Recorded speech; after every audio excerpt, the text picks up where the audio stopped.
John the Liquidator coming back with another video. So we finally get to hear from Caitlin Clark speak about these current CBA negotiations. Now, we do know a few days ago, a lot of people was trying to say Caitlin Clark wasn't saying enough. Well, Caitlin Clark is down in Puerto Rico for Team USA basketball. She took time out of her day, and now she's speaking about the factors that be. And that is, will it be a WNBA season? She goes on to talk about her recovery. She talks about many things. Now, we haven't really heard from Caitlin Clark in quite some time. Now, I'm here to tell you this is a profound moment for Caitlin Clark fan base and for the people that support Caitlin Clark. And I'm not going to waste anybody time.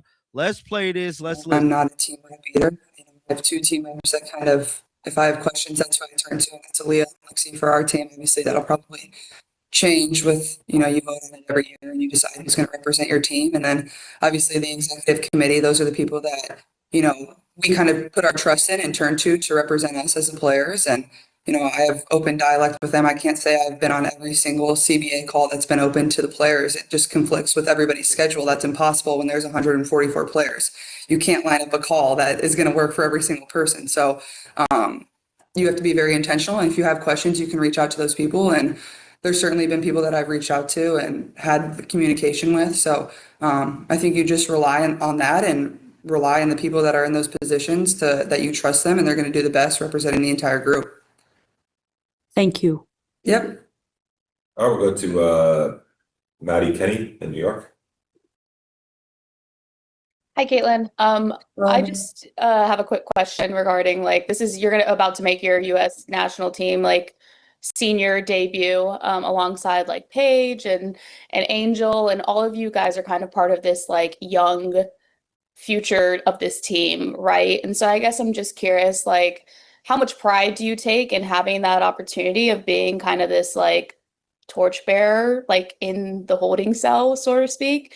And look forward to this opportunity. Yeah, I think as a kid that played on 3 junior national teams, there aren't many people that get that opportunity that come from the junior national team. I remember when I was on some of those young teams, I think especially even my first time playing on the U16 team, the amount of people that make it from the U16 team to eventually get to make their debut on the national team is a very, very, very small number. So getting to play in just this World Cup qualifier obviously is a huge honor within itself. And, I know getting to put on the jersey will be super special. And, these are the teams I watched growing up. My favorite players played on these teams. So everybody knows what an honor it is to wear USA across your chest. And, obviously there's quite a few more steps to reaching the Olympics. And you have a lot till we get to that point. But obviously that's certainly my goal. And obviously the World Cup before that. But I think there's still a lot for me to learn. There's a lot of really great older players here that have won gold medals that I can learn from and be surrounded by. I think that's the fun part about USA too. There's multiple people that have done this before and you can learn from them. So excited for that journey as well. And I think, people that are making their debut, whether it's me, Paige, Angel, Kiki, or whoever else it is, whether in this event or another event, would probably say the same as well. Let's go to Jeff. Thank you. Caitlin, good morning. Thank you for taking the time. Thank you. This game is going to be your first on-floor action in 8 months. So with that in mind, what do you want to accomplish through this San Juan process and perhaps through the rehab process? What did you learn about yourself and perhaps a human being as well? Yeah, it's definitely been a while since I played a game. And obviously I played in the camp we had in December and then, doing everything I can to simulate as much live play in training and pickup and things like that, but nothing will quite emulate this type of environment. So I think it'll probably take me a second to knock a little bit of the rust off. I'll probably be a little bit nervous, which I usually don't get nervous, but that probably just will come from, I haven't really played basketball in a while. So I'm sure after the first minute of running around on the court, I'll be just fine. But more than anything, just really excited. I know how much work and how much time I've put in to make sure my body's as healthy as it can be and to get back not only to a point where I feel like I'm myself, but I feel like I'm even better than, where I was at the beginning of last season. And I started off the season really well before I was hurt and tried to play through being hurt. So more than anything, just excited to be out there, be surrounded by a lot of really good players and, do whatever I can to help us win. When it comes to the injury, especially this coming so early in your career, how can you turn it into kind of almost a silver lining, a blessing in disguise? How can your work turn that into a positive and press things forward in your career? Yeah, well, I've always been a person that's gonna just rely on my work. Like, I feel like it's certainly made me work harder, but that's also probably the part that kind of stunk about it is I felt like I put in so much time and so much energy going into last season, and then obviously I only appeared in about 13 games, and some of those probably wasn't as healthy as I probably should have been. So I think just relying on that. I think for me, like, obviously I didn't have, like, it's not like I, hurt my knee or, Mm. was in like tore my Achilles or something like that. Obviously, knock on wood, it was kind of these nagging injuries that continued to build up and dealt with one on top of the other. And I think that was probably almost, played with my mind even more than like knowing I was going to be out for a set period of time. I was like always trying to come back, always trying to come back. And then I'd get hurt in another way. And then, finally, obviously shutting it down. I've had a good, 6 months or maybe more. And I think the first USA basketball camp was a great checkpoint for me. And I felt really great.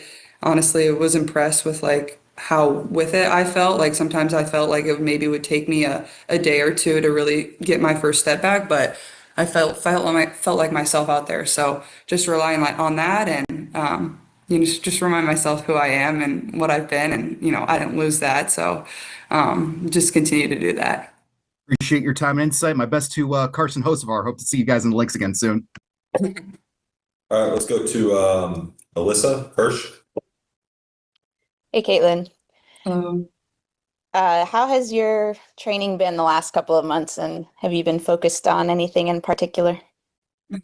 I think you get to a point, I think especially like after getting through that first USA basketball camp, I think like a lot of just true live play. Like you can only, obviously I love skill development and working on my game and this and that. And there's obviously a ton of that, but there's, you need to just go out there and play pickup and play 5-on-5 with the guys or play threes, and just trying to get my lungs in the best shape I possibly can without really playing a competitive game. So that's kind of been my main focus. And then obviously just continuing to focus on my body and make sure I'm as healthy as possible. I think kind of in the build up to that first USA camp and working through that, you would feel little things and whether, it's just soreness and having to work through that. But when you've dealt with so many little soft tissue injuries, like you can kind of get in your head a little bit. And I think at least past couple months, I've really kind of put that behind me and really just feel confident in what I've been able to build and where my body's at and more than anything, where my game's at. And I know I've put in as much time as I can, truly. Like I've been in the gym and I'm really thankful for the Fever medical staff, player development, and a lot of other people that have helped me behind the scenes to be able to get back to this. Like it wasn't just me. Like there's a lot of people that were very, very selfless in helping me do this. So just thankful for them. But a lot of live play more than anything. It's the best way to get back into game shape and, try to emulate certain things the best you can. Thank you. Yep. All right, then we'll end with one from Lauren Jones. Hi, Caitlin. Thank you for taking the time. And just two quick ones for me. Who were some of your favorite Olympic basketball players kind of growing up? And what are you hoping to kind of glean from anybody in particular from this team in terms of game and just kind of the mental fortitude that it takes to kind of get through this? Yeah, I like my favorite Olympians growing up, definitely Maya Moore, Sue Bird, Diana Taurasi. Those are probably my three favorite. But you can go down the list and name probably a bunch more. And even on the men's side, like I loved watching the men's teams as well growing up. And I remember like one of my best memories as a young basketball player was when I was like, I think this was my first time playing on the U16 team.